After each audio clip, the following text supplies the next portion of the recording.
Hello everyone and welcome to another video. और आज का हमारा टॉपिक है ड्राफ्टिंग ऑफ समरी सूट। सबसे पहले ये समरी सूट होता क्या है। अब हम सबको पता है कि कोर्ट में पेंडेंसी ऑफ सूट्स जो है वो बहुत ज्यादा है।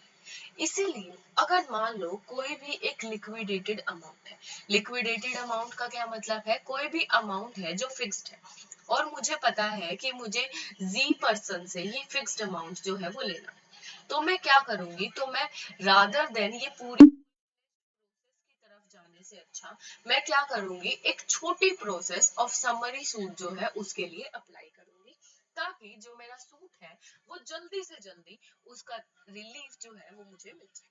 सबसे पहला रूल ऑफ समरी सूट क्या है कि ये सिर्फ सिविल प्रोसीडिंग्स में अप्लाई होता है। ऑब्वियसली फेयर इनफ, क्योंकि क्रिमिनल प्रोसीडिंग्स में हमें क्या चाहिए, क्रिमिनल प्रोसीडिंग्स में हमें सारे एविडेंसेस चाहिए, हमें सब विटनेसेस चाहिए, तो उसको हमें छोटी प्रोसेस में बनाना थोड़ा मुश्किल हो जाता है। जबकि सिविल में मुझे पता है मैंने इससे इतने पैसे लेने, उसको पता है उसने मेरे इतने पैसे देने, तो क्यों मैं 10-12 साल की प्रोसीडिंग में जाऊं। तो मैं ऑब्वियसली एक छोटा तरीका अपनाऊंगी ना, जिससे जल्दी से जल्दी 3 महीने में या 6 महीने में मुझे मेरे पैसे मिल जाए। तो इसीलिए सिविल प्लीडिंग्स में हम जाते हैं समरी सूट के लिए। कब? जब हमारे पास लिक्विडेटेड अमाउंट हो, चाहे वो किसी नेगोशिएबल इंस्ट्रूमेंट की फॉर्म में हो, कोई हुंडी हो, प्रॉमिसरी नोट हो, या फिर बिल ऑफ एक्सचेंज हो, कुछ भी हो, यहाँ पर हम किसके लिए जा सकते हैं, समरी सूट के लिए जा सकते हैं। तो आज हम समझेंगे drafting of that same summary. ठीक है, तो suit for recovery under order 37 of CPC. सबसे पहली चीज, सीपीसी में what provides for summary suit, that is order number 37। Order number 37 हमें समरी सूट्स के बारे में सारी डिटेल देता है, तो इसके बारे में आप और डिटेल में वहां पर जाकर पढ़ सकते हो। ठीक है, प्लेंट की प्लेंट हम फाइल करते हैं। प्लेंट यही जो आज हम ड्राफ्ट करना सीख रहे हैं, ये वही नेगोशिएबल इंस्ट्रूमेंट्स की जो लिक्विडेटेड अमाउंट है उसको क्लेम करने के लिए जो है ये समरी सूट की प्लेंट आज हम पढ़ रहे हैं। ठीक, अब इसकी जो है, क्योंकि इसका टाइम लिमिट कम है, तो इसकी जो है एक तरीके से जो रिलीफ है वो भी अलग तरीके है। इसके रिलीफ में हमने कुछ नहीं मांगा। हमने क्या मांगा, हमने कहा कि पेमेंट ऑफ डेट हो जाना चाहिए विद जो जो भी इंटरेस्ट उसके ऊपर लगा है आज तक के। ठीक है, और अगर पेमेंट ऑफ डेट नहीं किया जाता, मतलब कि डिक्री की अगर नॉन सेटिस्फेक्शन हो जाती है, तो मैक्सिमम 3 मंथ्स की जो है वो इम्प्रीजनमेंट हो सकती है इन केस। ठीक है, तो सबसे पहले हम स्टार्ट करेंगे अपनी प्लेट। उसमें हम लिखेंगे that I am writing this plan for what purpose, as a suit for recovery under order 37 of CPC. Okay, आगे चलते हैं इन द कोर्ट ऑफ। अब कोर्ट ऑफ कौन सा आएगा, कोर्ट आएगा जो भी कोर्ट ऑफ ओरिजिनल ज्यूरिसडिक्शन है। कोर्ट ऑफ ओरिजिनल ज्यूरिसडिक्शन हमारे क्या होंगे, जैसे मोस्ट ऑफ द केसेस में कौन से होंगे, हमारे पास डिस्ट्रिक्ट कोर्ट्स होंगे। ठीक है, डिस्ट्रिक्ट कोर्ट्स होंगे। कुछ केसेस में क्या होगा, हाई कोर्ट्स होंगे। High courts court of first instance या कोर्ट ऑफ ओरिजिनल ज्यूरिसडिक्शन होंगे। तो जो भी कोर्ट है, in the court of this this and this, suit number जो भी हमें मिलेगा दिस ऑफ ईयर दिस। ठीक है, उसके बाद हम बताएंगे that it is a suit under order 37 of the code of civil procedure 1908। ये हम कंप्लीट लिखेंगे। सीपीसी हम बोलने के लिए सही है, पर जब भी हम कोई भी ड्राफ्टिंग कर रहे हैं, हम कहीं भी लीगल डॉक्यूमेंट्स में मेंशन कर रहे हैं, उसमें हम कोड ऑफ सिविल प्रोसीजर पूरा लिखेंगे।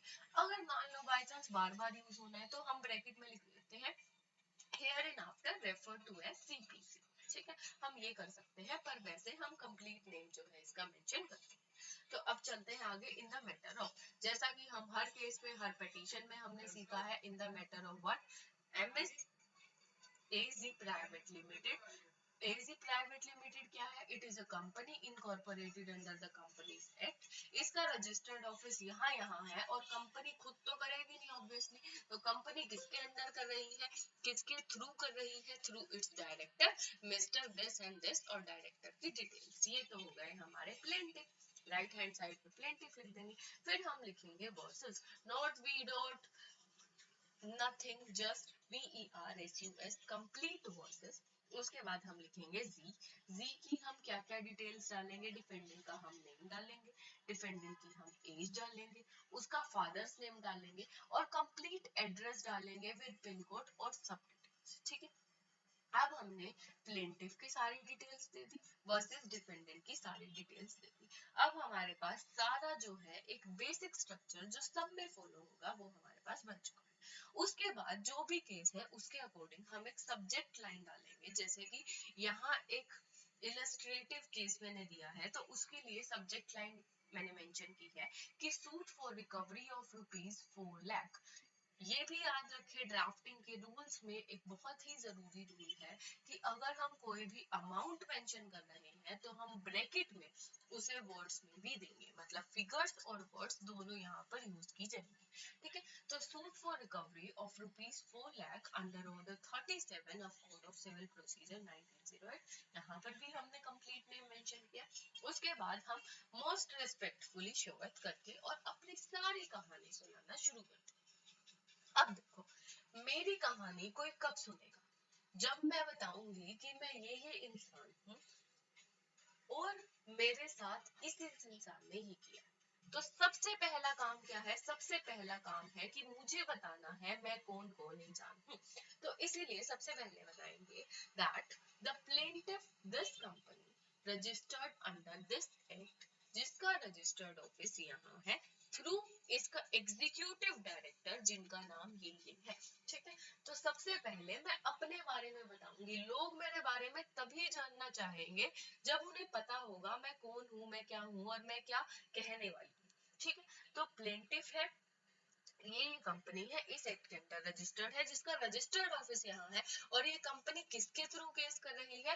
थ्रू मिस्टर जो भी XYZ नेम है और उसकी डिटेल्स, जो कि कौन है, किस कैपेसिटी में काम करता है, as executive director, okay, of the company.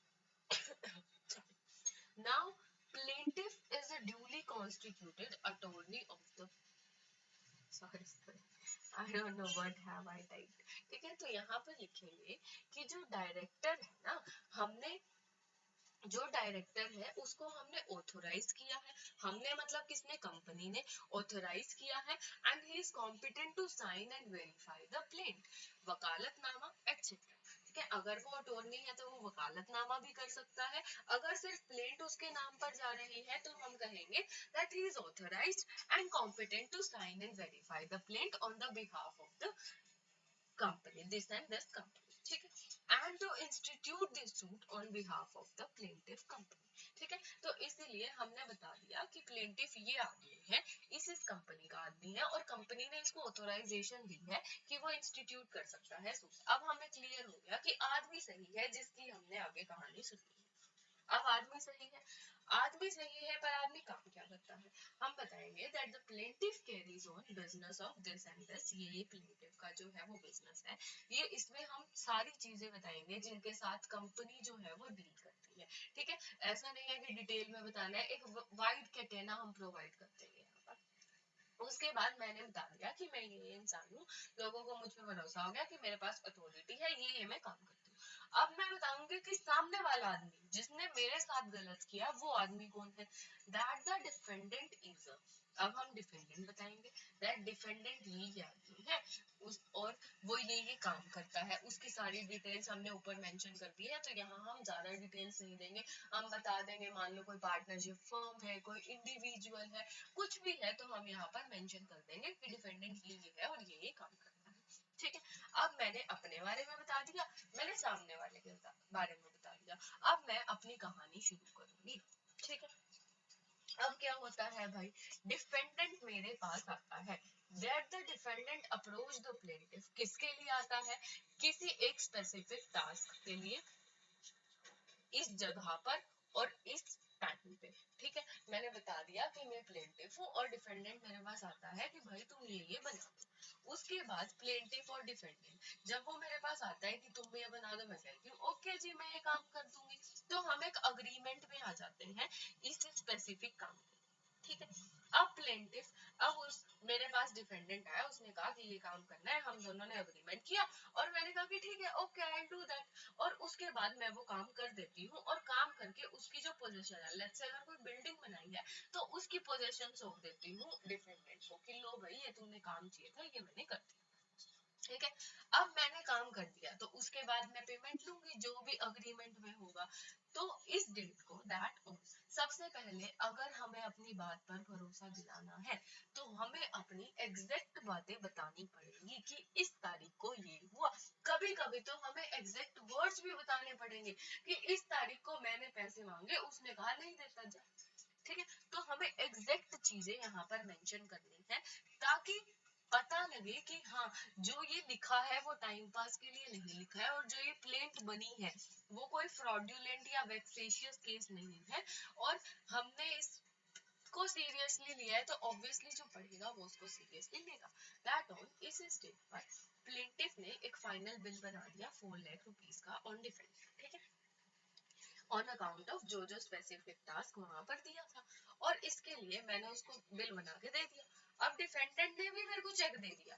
अब चेक भी मैं ऐसे नहीं कहूंगी चेक दिया, मैंने चेक नंबर बताया, किस डेट को दिया वो बताया, कितने रुपए का दिया वो बताया, 4 रुपीज दिस, किस बैंक का था वो भी बताया टू द प्लेट कि डिफेंडेंट ने ये चेक जो है वो मेरे को दे दिया। अब मैं ये चेक लेकर गई बैंक में, पर बैंक में क्या हुआ, मेरा चेक क्या हो गया, डिसऑनर हो गया। ठीक है, डिसऑनर हो गया कैसे, उसका भी मैंने प्रूफ दिया that by bank memo dated this. अब इससे पता लग रहा है कि ये सारी चीजें असलियत में हुई है, मैं कुछ भी हवा में बातें नहीं कर रही हूँ। ठीक है, दैट द प्लेंटिफ इमीडिएट। अब देखो मैंने अपनी रिस्पॉन्सिबिलिटी निभाई, मुझे जैसे ही पता लगा कि जो चेक है वो डिसऑनर हो गया है, इमीडिएटली मैंने डिफेंडेंट को बताया कि भाई तेरा जो चेक है वो तो डिसऑनर हो गया है और जो भी पेमेंट थी वो विद 18% पर एनम इंटरेस्ट तो मुझे वापस कर दो। ठीक है, अब उसके बाद डिफेंडेंट पेमेंट ही नहीं करता है, प्लेंटिफ उसको बार बार कहता है कि पैसे दे दो, मेरे पैसे दे दो, मेरी पेमेंट क्लियर कर दो, पर वो पेमेंट नहीं करता है।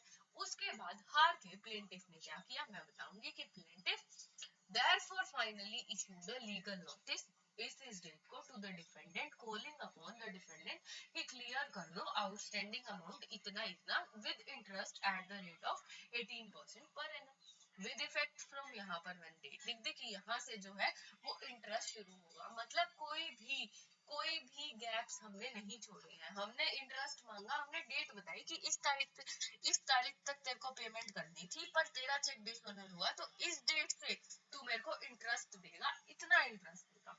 ठीक है, हाउएवर कोई भी जो पेमेंट है उस लीगल नोटिस के बाद भी डिफेंडेंट ने पेमेंट नहीं की। अब क्या है, अब सिचुएशन क्या है that the defendant is now liable to pay this amount with this interest और उसके बाद फ्रॉम दिस डेट हम जो है वो क्लेम करते हैं। अब उसके बाद हमें क्या बताना है, कोज ऑफ एक्शन बताना है, क्योंकि जो समरी सूट है उसका लिमिटेशन क्या होता है 3 years from the cause of action, उससे ज्यादा हम नहीं मानते हैं। That the cause of action in favour of plaintiff और अगेंस्ट द डिफेंडेंट सबसे पहले कब अराइज हुआ, जब उनका अग्रीमेंट हुआ। उसके बाद कब हुआ, जब उसने चेक जब उस सॉरी फर्स्ट अराउज कब हुआ, जब उसका चेक डिसऑनर हुआ। उसके बाद कब हुआ, उसने पैसे मांगे, उसने मना कर दिया। उसके बाद कब हुआ, अगली बार पैसे मांगे।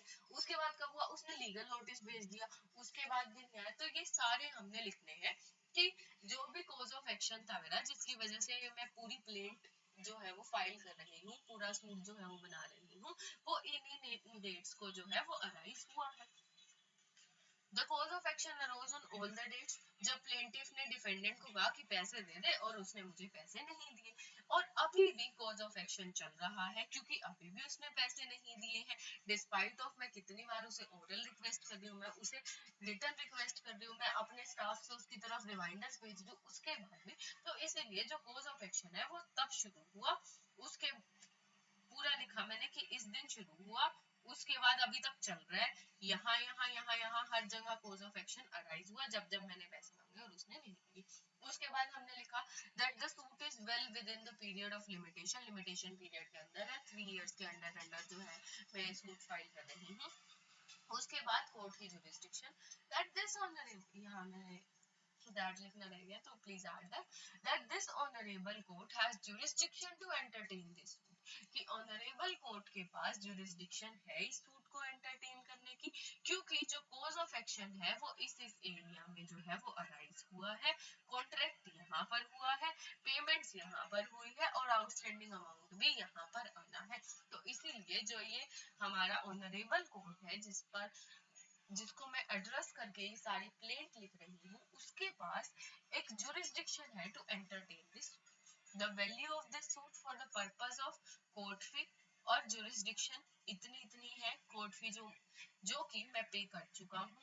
वाइड इसकी भी हम मेमो और डिटेल्स दे सकते हैं कि इस डेट पर wide memo this and details that this suit, उसके बाद लास्ट में to make it a summary suit, that this suit is filed under order 37 of Code of Civil Procedure and no relief has been claimed which does not fall within the ambit of order 37। मतलब कि order 37 के under ये पूरा जो suit है वो मैंने file किया है और order 37 के बाहर मैंने कोई भी रिलीफ नहीं मांगा है। उसके बाद हम प्रेयर लिखेंगे। It is therefore most respectfully prayer that the honourable court क्या क्या दे, मुझे डिग्री पास कर दे इस अमाउंट की इतने इंटरेस्ट के साथ इस डेट से, ठीक है। पेंडेंटे लाइट और फ्यूचर इंटरेस्ट जो है वो प्रोवाइड कर दे इस के लिए, और कॉस्ट ऑफ द सूट जो है वो डिफेंडेंट प्रोवाइड करे प्लेंटिफ को। और एक जो सबसे जरूरी चीज हम प्रेयर में मेंशन करनी है, that pass such other or further orders as may be deemed fit and proper on the facts and circumstances of the case। कि मैंने 10 बातें बता दी, मैंने 100 बातें बता दी, उसके बाद भी अगर कोर्ट को कुछ भी लगता है, कोर्ट सबसे बड़ा है, कोर्ट से ऊपर मैं नहीं हूँ, कोर्ट से ऊपर कोई एडवोकेट नहीं है, तो जो भी कोर्ट को सही लगता है as per the circumstances of the facts वही कोर्ट ऑर्डर पास करते, ठीक है। प्लेंटिफ आ गया, साइन आ गए, थ्रू एडवोकेट आ गया, प्लेस आ गया और डेट आ गया। उसके बाद वेरिफिकेशन में क्या करते हैं, वेरीफाई कर दिया this on this day of this month of this year कि content of para 1 to this तो ट्रू है बेस्ड ऑन माई नॉलेज, ठीक है। मैं प्लेंटिफ हूँ, मेरे को पता है, मैं मेरे ये डिटेल्स है, ये कंपनी है, ये डायरेक्टर है, ठीक है, ये मेरा काम है, ये डिफेंडेंट है और डिफेंडेंट ने ये किया, तो कंटेंट ऑफ जहां तक मेरी नॉलेज में था उनके तो ट्रू है एज पर माई नॉलेज, ठीक है। और जो उसके आगे के हैं, जो लीगल बातें होगी कि लिमिटेशन के अंडर आता है, कोर्ट की जुरिस्डिक्शन है, they are true on the information received from my counsel and believe to be true. क्यों, मेरे काउंसिल ने जो इंफॉर्मेशन दी है उसके बेसिस पे, and I believe that it is true. And the last para is the humble prayer to this court. Last para वो है जो मैं प्रेयर कर रहा हूँ। उसके बाद एफिडेविट हमने ऑलमोस्ट हर वीडियो में पढ़ा है। उसके बाद भी अगर आपको कोई सेपरेट वीडियो चाहिए तो mention in the comments below.